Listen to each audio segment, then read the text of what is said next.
Kita sering percaya bahwa makna hidup lahir dari pilihan pribadi, niat, dan kehendak bebas kita sendiri. Tetapi, bagaimana jika makna itu sebenarnya tidak pernah sepenuhnya milik kita?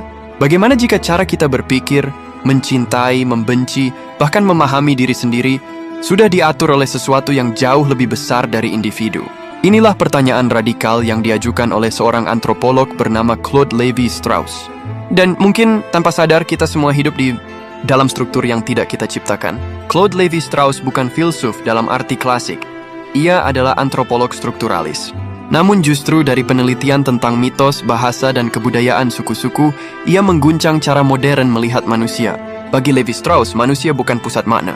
Yang menentukan makna adalah struktur, pola tak terlihat yang bekerja di balik pikiran kita. Apa yang dimaksud Lévi-Strauss dengan struktur? Struktur bukan bangunan fisik, ia adalah pola relasi. Seperti bahasa, kata panas hanya bermakna karena ada dingin. Baik ada karena buruk. Makna tidak muncul dari satu kata, satu individu, atau satu niat.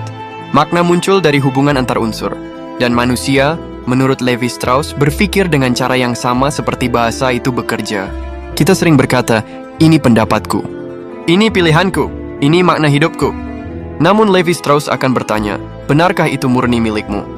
Cara kita memahami cinta, keluarga, agama, bahkan dosa dan kebajikan sudah dibentuk oleh struktur budaya sebelum kita lahir. Kita tidak menciptakan makna dari nol. Kita hanya mengisi posisi dalam sistem yang sudah ada. Lévi-Strauss mempelajari mitos bukan untuk mencari pesan moralnya, tapi untuk melihat pola pikir manusia. Bagi dia, mitos dari berbagai budaya berbeda ternyata memiliki struktur yang sama. Konflik alam versus budaya, mentah versus matang, hidup versus mati. Artinya, manusia dimanapun berpikir melalui oposisi biner, bukan secara bebas dan individual. Di titik ini, Lévi-Strauss mengkritik gagasan modern yang mengagungkan individu. Ia mengatakan, manusia bukan penguasa makna, tapi medium tempat struktur bekerja.